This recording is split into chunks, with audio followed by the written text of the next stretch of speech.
시청자 여러분 안녕하십니까? BTV 주간 종합 뉴스입니다. 네, 첫 소식입니다. 인천 도시철도망 구축계획 변경안이 확정됐습니다. 변경안에는 8개 노선이 포함이 됐는데요. 특히 원도심 활성화를 위해 부평 연안부두선과 제물포 연안부두선이 추진됩니다. 철도망이 확충되면 도심 어디서든 15분 이내 접근이 가능해질 전망입니다. 이정윤 기자의 보도입니다. 국토교통부가 인천시 도시철도망 구축계획 변경안을 승인했습니다. 국토부 승인을 받으면서 철도망 구축 사업은 속도를 낼 전망입니다. 이번 변경안에는 8개 노선이 반영됐습니다. 독정역과 불로지구를 연결하는 인천 2호선 검단 연장과 부평역과 연안부두를 잇는 부평 연안부두선이 추진됩니다. 송도 트램과 인천 2호선 노년 연장, 주안 송도선도 포함됐습니다. 공항 신도시부터 영종 하늘도시까지 이어지는 영종 트램이 포함됐고 인천 1호선 송도 809 연장, 제물포 연안 부두선도 추진됩니다. 8개 노선의 총 87.79km 철도망 건설 사업에는 2조 8,620억 원의 사업비가 투입됩니다. 인천시는 인천 2호선 검단 연장과 부평 연안 부두선, 송도 트램 등 3개 노선은 올해 예비 타당성 조사 신청을 위해 사전 타당성 조사 용역을 추진한다는 계획입니다. 특히 인천 2호선 검단 연장은 제4차 국가철도망 구축 계획에 반영된 인천 2호선 고양 연장에 포함해 경기도와 공동으로 사전 타당성 조사 용역을 진행 중입니다. 이번 철도망 확충 계획이 차질 없이 추진되면 철도 수송 분담률은 13.5%에서 16%까지 높아질 전망입니다. 또 도심 어디서든 15분 이내 접근이 가능해 시민들의 교통불편 해소는 물론 원도심 활성화에도 큰 도움이 될 것으로 기대하고 있습니다. 국토부는 이번에 반영된 사업들이 원활하게 추진될 수 있도록 노선별 예비 타당성 조사 등 후속 절차도 적극 지원하겠다고 밝혔습니다. BTV 뉴스 이정윤입니다. 인천 항만배우단지의 1-1단계 이 구역은 현재 민간 사업자가 개발 중입니다. 민간 사업자가 개발할 수 있도록 현 정부가 항만법을 2차례 거쳐 변경했기 때문입니다. 하지만 지역 시민단체는 국가 소유인 항만이 민영화로 변해선 안 된다며 우려의 목소리를 제기했습니다. NIB 장윤아 기자입니다. 현재 인천신항 1-1단계 2구역은 민간 사업자가 개발하고 있습니다. 1-1단계 3구역과 1-2단계는 민간 투자 개발 공모가 나와 있는 상황입니다.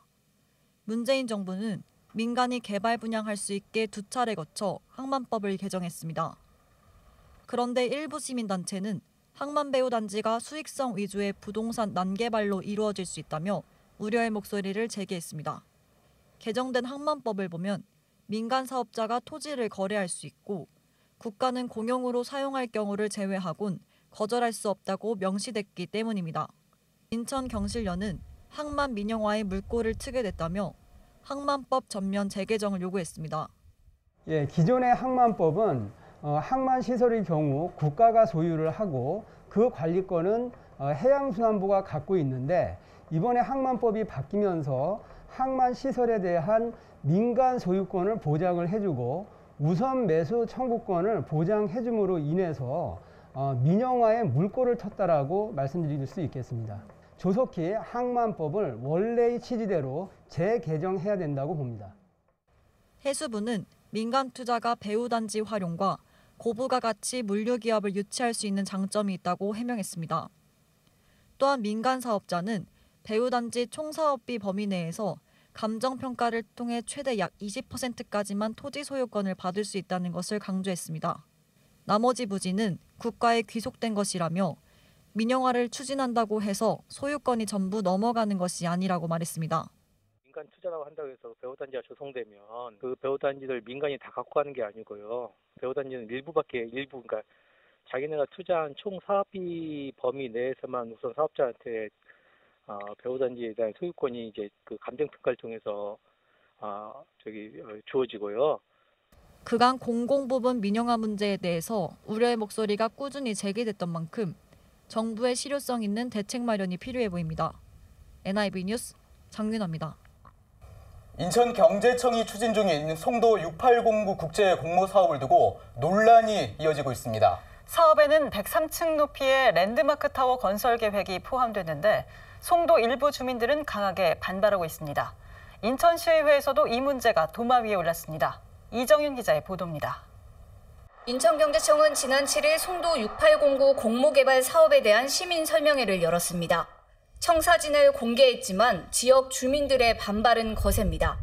송도 일부 주민들은 삭발식까지 진행하며 사업계획 수정을 요구하고 있습니다. 논란의 핵심은 랜드마크인 인천타워 건설입니다. 당초 151층 높이로 추진됐는데 103층으로 낮아지고 위치도 워터프런트에서 골프장 인근으로 변경됐기 때문입니다. 경제청은 투자의 심의 상정을 즉시 중단하고 투자의는 안건 심의를 하지 마라. 인천시의회에서도 이 문제가 도마 위에 올랐습니다. 박정숙 인천시 의원은 경제청의 이번 발표는 주민들과의 뜻과도 맞지 않고 인천 발전에도 도움이 되지 않는 계획이라고 지적했습니다. 원래 이치에는 또 다른 랜드마크를 건설하겠다고 발표하였는데 이는 눈속임이며 송도 랜드마크의 상징성과 관광 자원으로서의 역할 모두를 놓치는 것입니다. 특히 워터프런트 사업은 인천 최고의 관광 인프라를 만드는 핵심 사업인데 이곳에 주상복합 아파트 단지를 추진하는 것은 문제가 있다고 지적했습니다. 지금도 빽빽한 아파트 단지로 인하여 도시 경관의 창의성이 떨어지고 있는데 같은 높이의 아파트 수십 동이 들어서게 된다면 국제 업무 지구의 가치는 더욱 하락할 것이며 결국 베드타운으로 전락해버리고 말 것입니다. 그러면서 박 의원은 왜 위치 변경이 되었는지 또 문화 관광 중심으로 추진하려던 계획이 주상복합 건물로 왜 변경되었는지 모든 사안에 대해 투명하게 공개할 것을 요구했습니다. 또 주민들이 납득할 수 있도록 의견을 수용해야 한다고 강조했습니다. BTV 뉴스 이정윤입니다. 네, 다음 소식입니다. 강화군이 서도면 연도교 건설 사업을 2단계로 나누어 추진하는 걸로 가닥을 잡았습니다. 1단계 사업으로 주문도와 아차도를 연결한 뒤 아차도와 보름도 연결다리를 이어서 건설한다는 계획인데요. 이 내용을 담은 계획서를 지난달 행안부 중앙투자심사위원회에 제출했습니다. 김지영 기자가 보도합니다. 강화 본섬과 떨어져 있어 섬 중의 섬이라 불리는 강화 서도면. 강화군은 지난 2017년부터 서도면 주문도와 아차도, 보름도 등 3개 섬을 다리 2개로 연결하는 서도 연도교 사업을 추진해왔습니다. 총 길이 1.6km, 사업비 740억 원이 투입되는 대규모 프로젝트입니다. 하지만 2019년 기획재정부 예비 타당성 조사에서 사업성 부족을 이유로 중단된 뒤 현재까지 답보 상태에 있습니다. 강화군이 사업의 속도를 내기 위해 연도교 건설 사업을 2단계로 나누어 추진하기로 했습니다.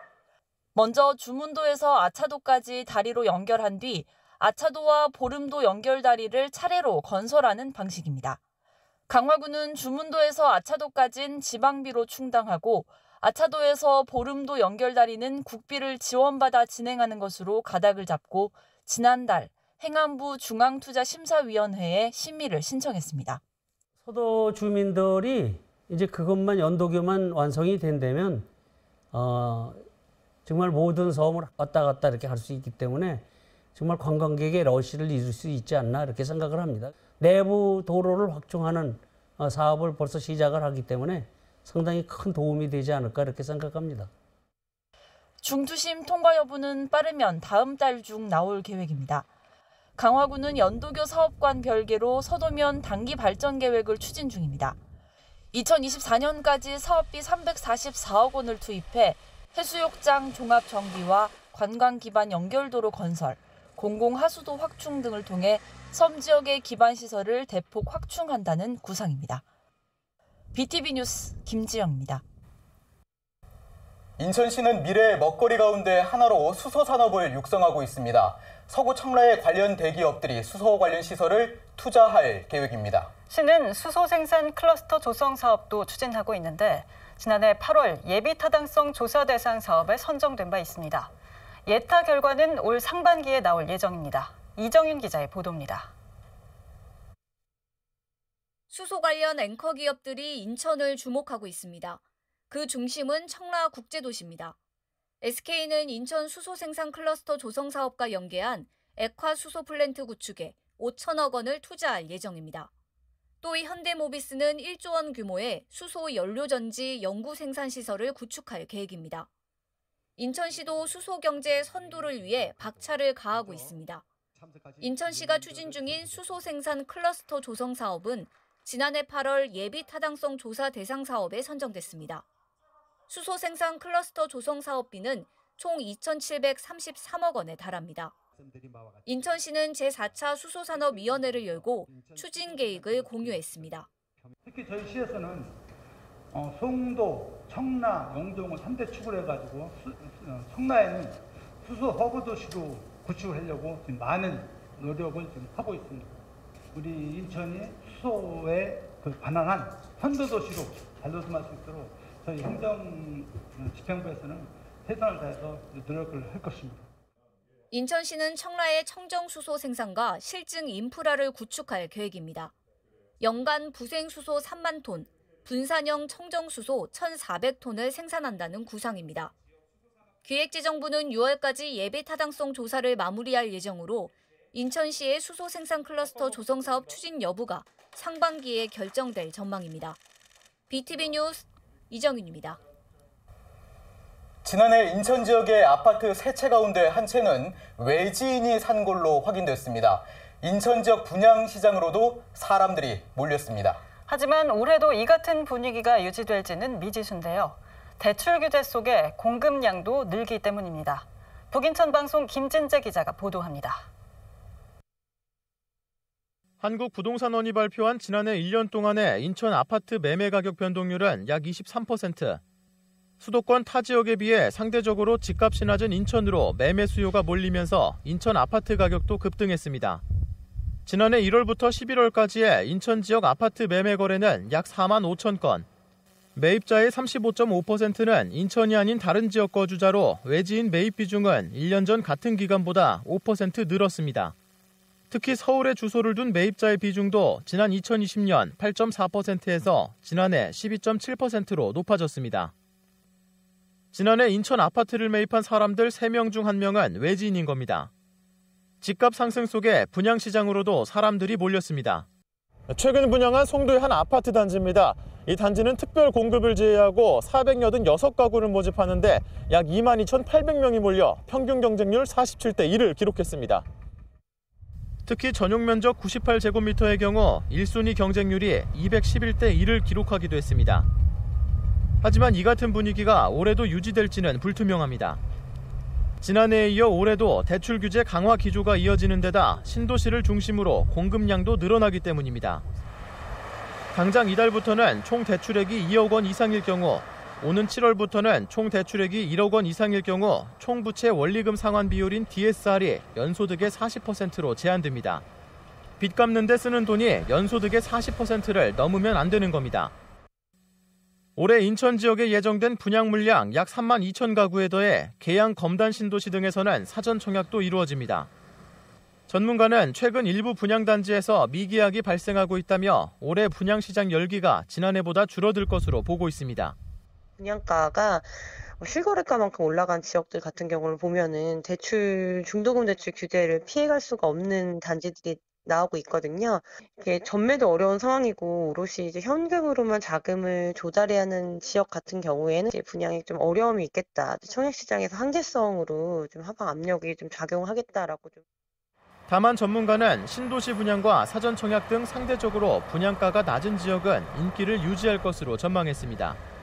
헬로티비 뉴스 김진재입니다. 인천도시산업선교회는 노동운동의 흔적이 담긴 곳으로 근대 문화유산으로 꼽힙니다. 하지만 교회가 재개발구역에 포함돼 논란이 일고 있습니다. 문화 가치를 보호해야 한다는 의견과 재개발을 추진해야 한다는 의견이 엇갈리고 있습니다. NIB 장윤아 기자입니다. 인천도시산업선교회는 1970, 80년대 노동운동의 흔적이 담긴 곳으로 한국 내셔널 트러스트가 근대문화유산으로 꼽기도 했습니다. 하지만 교회는 현재 화수합평구역 주택 재개발 구역에 위치해 철거 위기에 놓여 있습니다. 화수합평구역의 재개발이 10년 넘게 정체되면서 지역 주민들의 재개발 촉구 목소리는 나날이 높아지고 있기 때문입니다. 지역 시민단체가 인천시청 앞에 모였습니다. 동구에 위치한 인천도시산업선교회를 보존해야 한다는 목소리를 내기 위해서입니다. 도시산업선교회 같은 경우는 한국내셔널트러스트가 이곳만은 지켜야 될 지키자라고 해서 제1호로 선정한 작년에 그렇게 선정을 할 정도였고요. 우리나라 근대 산업에서 인권과 민주, 그다음에 노동자의 역량을 강화했던 이런 중요한 자리이기도 합니다. 범시민대책위원회는 인천시가 인천도시산업선교회를 문화재로 가지정해야 한다고 촉구했습니다. 문화재 가지정이 되면 6개월 동안은 문화재로 보호받을 수 있기 때문입니다. 위기에 처한 문화유적에 대해서는 인천시장은 문화재위원회의 심의 없이 시장은 긴급하게 문화재로 임시지정, 그러니까 먼저 지정을 할 수가 있는 것입니다. 지정을 해놓고 나면 취소하거나 하지 못합니다. 저희들이 오늘 요구하는 것은 위험에 처해 있는 훼손에 긴급 철거될 위험에 처해 있는 인천 도시산업 선교회 건물에 대해서 가지정을 먼저 해달라는 요구를 하는 겁니다. 재개발 추진과 인천 도시산업 선교회의 문화적 가치를 지켜야 한다는 의견 충돌이 빈번해지자 인천시는 TF를 구성하고 협상 중재에 나섰지만 여전히 제자리 걸음인 상황. 오는 20일 화수합평 재개발 관련해 문화재위원회가 다시 열리면서 향후 계획에 어떤 영향을 미치게 될지 주목됩니다. NIB 뉴스 장윤아입니다. 인천시가 매입을 검토했던 애관극장이 다시 도마 위에 올랐습니다. 인천시가 최근 실시한 용역을 토대로 매입에 미온적이자 인천 시민과 문화단체가 극장 보존과 공공 활용을 촉구하고 나섰습니다. 단체들은 서명운동과 모금운동도 진행할 예정입니다. 배상민 기자입니다. 한국 최초의 실내 극장으로 127년 역사를 간직한 인천 애관극장. 관객수 감소로 운영이 어려워진 극장의 민간 매각설이 불거지자 인천시는 매입 의사를 밝혔습니다. 감정평가를 거쳐 양측 간 논의가 진행되던 지난해 하반기, 시는 극장 활용을 위한 연구 용역을 실시했습니다. 용역 결과 애관극장의 역사적, 사회적, 문화적 가치는 충분하다고 나왔지만 도시적, 건축적 가치는 부족하다고 봤습니다. 시는 이를 들어 공공 매입을 보류하고 있는 상황. 결국 인천 지역 시민사회단체가 다시 애관극장의 보존과 공공적 활용을 촉구하고 나섰습니다. 여기에는 전국의 시민과 문화단체 500여 곳이 참여했습니다. 인천시는 일부의 신중론을 증폭시키거나 민민 갈등을 부추기며 애관이 멸실되도록 방관하지 말고 즉각적으로 애관극장을 감정평가 금액에 따라 공공 매입하여 인천 시민의 소중한 근대 문화 자산으로 지키고 시가 진행한 연구 용역 결과에 대해서도 조목조목 비판했습니다. 복합공간 조성, 재건축, 민간 자본 유입 등의 제안은 공공성보다 수익성에 치우친 시각이고 극장 자체의 활용 방안이나 대안 제시는 없었다고 꼬집었습니다. 또한 민관협의체의 의견 수렴도 없었다고 덧붙였습니다.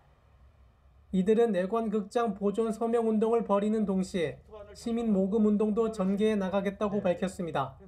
BTV 뉴스 배상민입니다. 네, 하객동 자동차 정비단지 인근이 말소 등록 차량으로 몸살을 앓고 있습니다. 장기간 방치해놓은 차량 때문인데요. 미추홀구가 이 차량에 대한 단속을 강화하자 차량들이 하객 유수지 공원으로 이동을 하기 시작했습니다. NIB 장윤아 기자입니다. 하객동 자동차 정비단지 근처 공영 주차장입니다. 차 유리는 깨져 있고 차체는 뭉개져 있습니다. 차의 외관은 멀쩡하지만 번호판이 없는 차량이 주차돼 있습니다. 이곳은 송도 중고차 수출단지와 자동차 정비단지 근처라 부서지거나 번호판이 없는 차량 등을 쉽게 볼 수 있습니다. 이곳은 불법 주정차 금지 구역입니다. 보시는 것처럼 번호판이 없는 차량과 고장난 차량들이 질비해 있습니다. 미추홀구가 불법 주차를 관리하고 대로변 주차도 단속하고 있는 상황. 단속을 피하기 위해 차량들이 근처에 있는 하객객골 유수지 수변공원 무료 주차장에 옮겨가기 시작했습니다. 그로 인해 공원을 온 시민들에게 피해가 가게 됐습니다. 군은 문제의 심각성을 인지했고 해결 방안을 찾는 중이라고 밝혔습니다. 미추홀구는 무단 장기 주차를 관리하기 위해 30일만 주차돼 있어도 견인할 수 있게 관련 규정을 수정했습니다. 네, 연수구에 있는 수출 업체들의 자동차가 대부분이다 보니까 연수구와 함께 근본 해결 방안을 논의 중에 있고요. 그리고 그 해당 주차장을 한 2달 정도 임시 폐쇄를 해서 그 주차장에 남아있는 차량들을 단속하고 그리고 강제 처리를 할 수 있는 방안을 논의 중에 있습니다. 주차 문제가 시민들에게 직접적인 불편을 주는 만큼 하루빨리 해결이 필요해 보입니다. NIB 뉴스 장윤아입니다. 설명제를 앞두고 있지만 일부 근로자들이 임금 체불에 눈물 짓고 있습니다. 검단 신도시 현장 근로자들의 상황도 마찬가지인데요. 20억 원이 넘는 대금을 지급받지 못했다며 피해를 호소하고 있습니다. 이정윤 기자가 보도합니다. 지난달 검단 신도시에서 진행된 1단계 준공식. 지난 2015년 12월 착공한 지 6년 만에 공사를 마치고 준공식 행사를 치른 겁니다. 하지만 현장에서 일한 일부 근로자들은 설 명절을 앞두고 거리로 나왔습니다. 임금체불 문제 해결을 촉구하기 위해서입니다. 검단 신도시 건설 피해자 대책위원회는 지난해 3월부터 한 푼도 받지 못한 채 준공 직전까지 일을 했다며 피해를 호소했습니다. 피해자는 모두 50여 명. 택지개발 조성사업에 참여한 노동자와 장비업자, 자재와 비품, 식당 운영자 등입니다. 이들이 받지 못한 임금은 20억 원이 넘습니다. 우리 시장님은 이 준공 현장이 어떻게 만들어지고 얼마나 많은 시민들의 한숨과 피눈물이 담겨 있는지 과연 알고 있었을까요?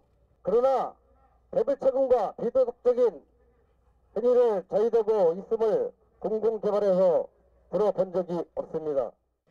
하도급 업체가 임금을 지불하지 않고 있는 건데 피해자들은 관리감독 책임이 있는 인천도시공사가 대책을 마련해 줄 것을 촉구하고 있습니다. 인천도시공사가 원청업체에 지급해야 할 유보금 20억 원을 확보하고 있다며 피해자들에게 조속히 지불해야 한다는 주장입니다. 3월부터 임금을 지급받지 못했기 때문에 가정이 거의 파탄 지경입니다, 사실은. 그리고 직원을 두고 있는 사람들도 직원도 월급조차 제대로 못 주고 있는 실정이고요. 책임을 도시공사나 인천광역시가 있다고 생각합니다. 사실은 공공개발이기 때문에 관리 감독을 충분히 해야 되고 그랬음에도 불구하고 지금까지 단 한 번도 한 적이 없습니다. 인천도시공사는 문제 해결을 위해 원청업체와 합동으로 회의를 여러 차례 진행했다고 밝혔습니다. 다만 하청업체 대표가 만남을 거부하고 있다는 설명입니다. 또 유보금 사용은 계약 당사자의 동의가 있어야 한다면서 법리적 검토를 진행 중이라고 말했습니다. 설 명절을 앞두고 있지만 임금을 받지 못한 피해자들의 시름은 깊어지고 있습니다. BTV 뉴스 이정윤입니다.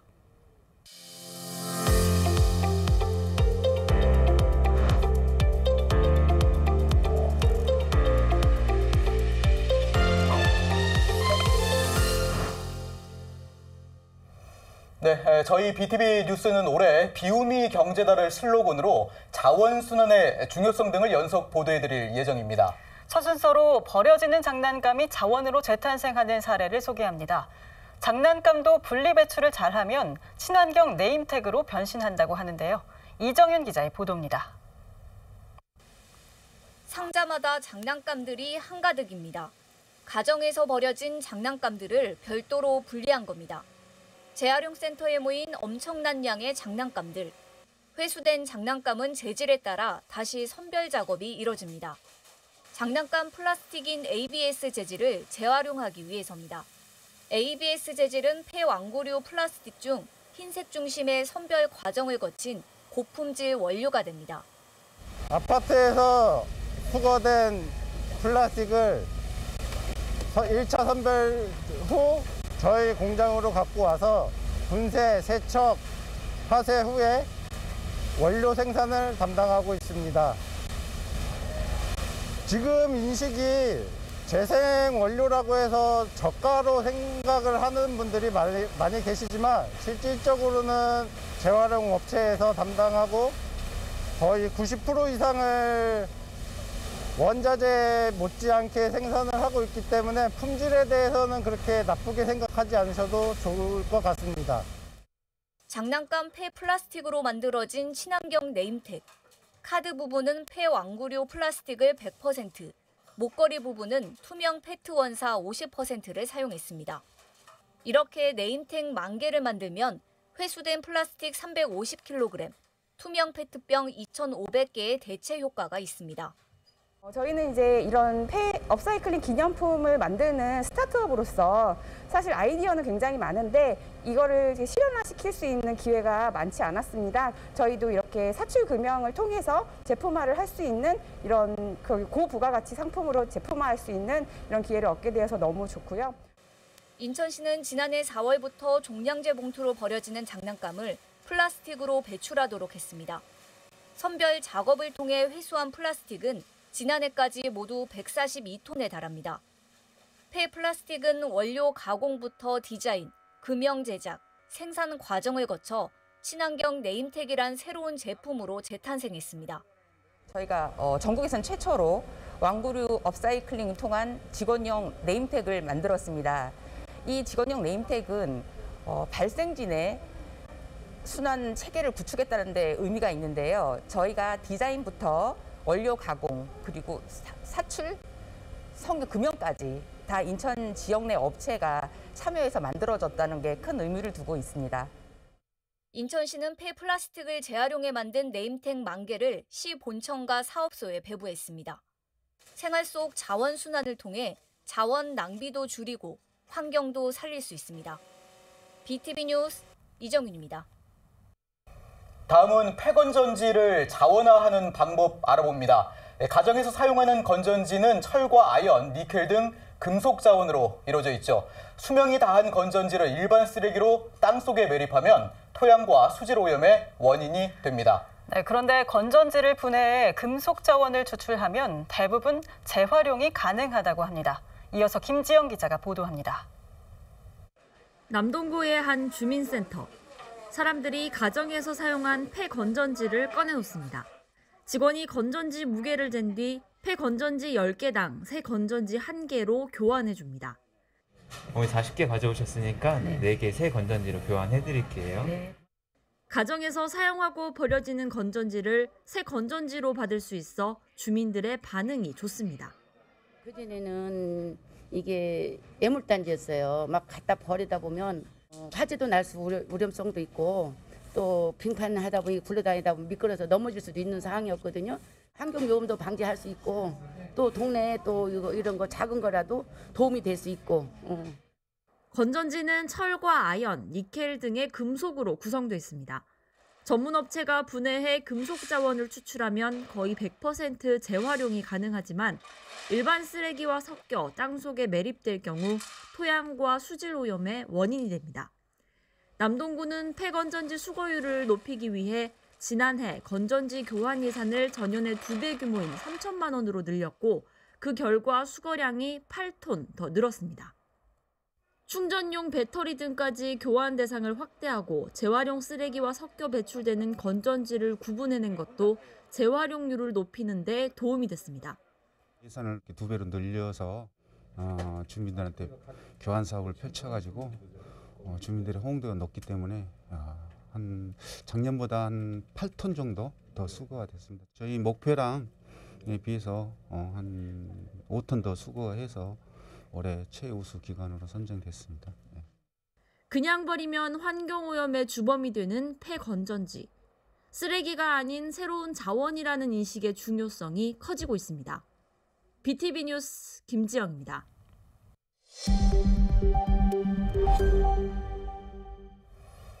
인천 전역에 화학물질을 다루는 공장이 1,600여 개에 달합니다. 화학사고도 끊이질 않고 있는데요. 인천 소방본부가 전국 지자체 최초로 화학 전문 대응센터를 구축해 각종 화학사고에 신속하게 대응하기로 했습니다. 보도에 김지영 기자입니다. 시커먼 연기가 하늘을 뒤덮었습니다. 소방차가 화재를 진압하는 중에도 폭발이 계속됩니다. 지난 2018년 인천의 한 화학공장에서 난 불로 인근 공장 건물 8개 동을 태우고 차량 14대가 소실됐습니다. 2020년에도 화학물질을 옮겨 싣던 한 공장에서 폭발이 발생해 근로자와 소방대원 등 8명이 다쳤습니다. 최근 5년간 인천에서 발생한 화학물질 관련 사고는 총 210건. 인천 전역에 화학물질을 취급하는 업체는 1,600여 곳에 달합니다. 각종 화학사고에 신속히 대응하기 위해 인천시가 전국 지자체 최초로 화학대응센터를 구축했습니다.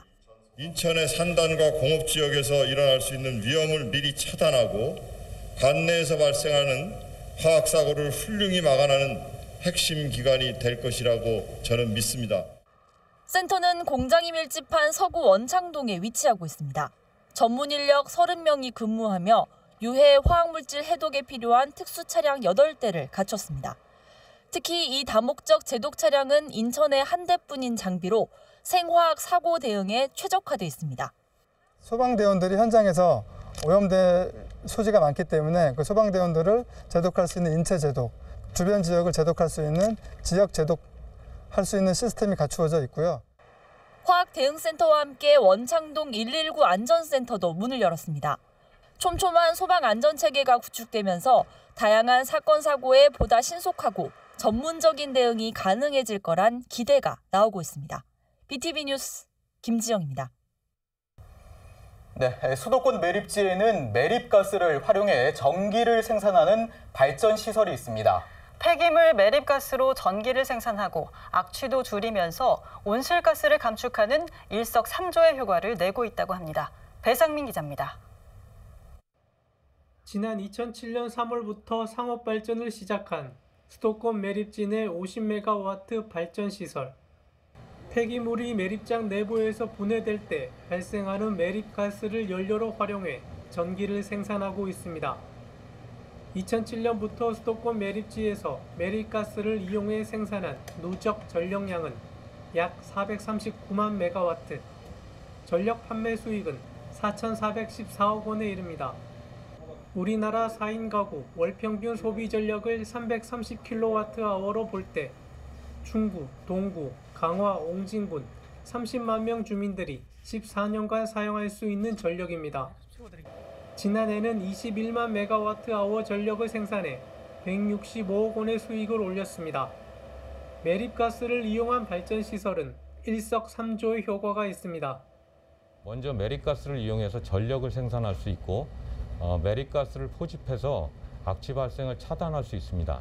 또한 이 과정에서 온실가스를 감축해서 탄소 중립을 실천할 수 있는 수도권 매립지는 발전시설을 통해 지난해까지 135만 톤의 메탄을 배출하지 않고 회수했습니다. 회수한 메탄가스를 이산화탄소로 환산하면 2,840만 톤. 그만큼 온실가스를 감축한 셈입니다. 2026년부터 가연성 폐기물 직매립 금지 조치가 시행되면서 매립가스가 줄어들 것으로 예상돼 공사는 발전시설 규모를 축소하고 폐열을 회수해서 사용하는 열병합 발전, 열생산시설로 전환하는 것을 검토하고 있습니다. BTV 뉴스 배상민입니다. 네, 올 한 해 시민 여러분의 안전하고 사고 없는 교통문화 정착을 위해 마련했습니다. 바로 슬기로운 교통생활 코너인데요. 네, 첫 시간인 오늘은 지난 한 해 서울에서 가장 많이 발생한 사고 유형인 고령 운전자, 보행자 사고 유형과 함께 올해 꼭 알아둬야 할 2022년 달라지는 교통법규 내용을 전합니다. 보도에 김진중 기자입니다. 지난해 연말 마포구의 한 일방통행 도로. 보행자 2명이 건물을 지나간 직후 주차장에서 나오는 차량 한 대가 갑자기 빠른 속도로 바로 앞 편의점을 향해 돌진합니다. 사고 차량은 후진하더니 운전자가 차에서 내려 허겁지겁 건물 안으로 들어갑니다. 경찰 조사 결과 사고 차량 운전자는 70대 고령자였습니다. 지난해 고령 운전자와 보행자 관련 발생한 교통사고는 모두 66건. 운전 미숙과 신호 위반, 무단 횡단 등이 이유였습니다. 어두컴컴한 새벽 시간대 신호를 지키지 않고 무단 횡단하는 고령 보행자 사고도 해마다 꾸준히 발생하고 있어 주의가 요구됩니다.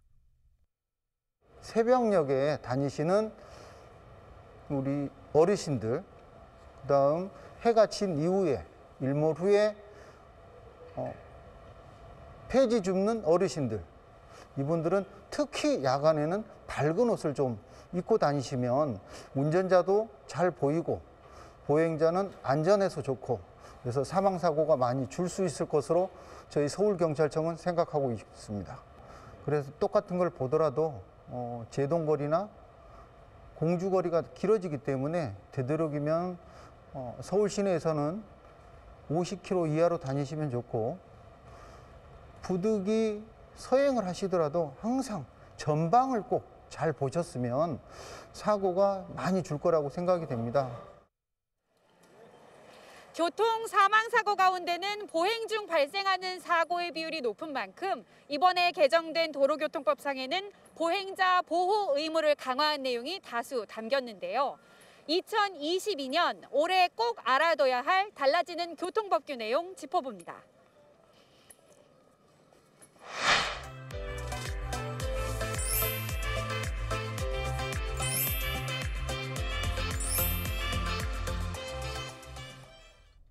보행자가 아닌 자동차가 먼저인 상황은 우리 일상생활에서도 심심치 않게 볼 수 있습니다. 이면도로나 골목길은 물론 횡단보도에서조차도 차를 조심하며 통행해야 했던 보행자들. 하지만 올해부터는 아닙니다. 보행자 보호 의무가 강화됐기 때문인데요. 아파트 단지 내 통행로, 주차장, 대학교 구내 도로 등 도로 외의 곳에서도 운전자는 서행 또는 일시정지를 해 보행자를 보호해야 합니다. 모든 차는 보행자가 횡단보도를 통행할 때는 물론 보행자가 한 발이라도 걸치고 있다면 지나가서는 안 되고, 어린이 보호구역 내 횡단보도 앞에서는 신호기가 없더라도 무조건 정지해야 합니다. 그렇다면 논란과 혼란을 낳고 있는 우회전 횡단보도에서는 어떻게 해야 할까요? 과거엔 교통 흐름을 우선으로 해서 지나는 사람이 없다면 횡단보도에 파란불이 켜져 있어도 지나갔는데 말이죠. 전에는 교통에 방해가 되지 않는 이상 사람이 반대편에서 오고 있는 중에도 내 앞에 사람이 없으면 그냥 지나가는 게 사실 많이 통용됐습니다. 그렇지만 지금은 사람이 좌측에서 오든 우측에서 가든 일단은 사람이 불이 켜지면 멈춰야 됩니다. 운전자 입장에서 보신다면 경제적으로 특히 손해를 보시지 않고 행정적으로 처벌을 안 받으시려면 일단은 정지선에 섰다가 보행자 등이 끝난 이후에 보행자 여부를 확인하고 출발하시는 게 가장 현명한 운전 방법이라고 생각됩니다. 여기서 잠깐 매너. 교통법규 바뀐 것 모르고 뒤에서 빵빵하면 어떻게 해야 하나요? 뒤에서 빵빵 돼도 비상등을 한번 켜주시든지 제일 좋은 방법입니다. 비상등을 켜주시고 그 다음에 혹여 창문을 열고 있는 경우에는 왼손을 한번 들어주신다든지 그런 신호를 해주시는 게 가장 현명하게 대처할 것 같습니다. 늘 운전할 때 유념해야 할 것 중 하나가 바로 양보일 텐데요. 슬기로운 교통생활을 위해 보행자가 보이면 일단 멈춤. 조금 천천히 양보하며 보행자가 먼저라는 기본 원칙 잊지 마세요. BTV 뉴스 김진준입니다.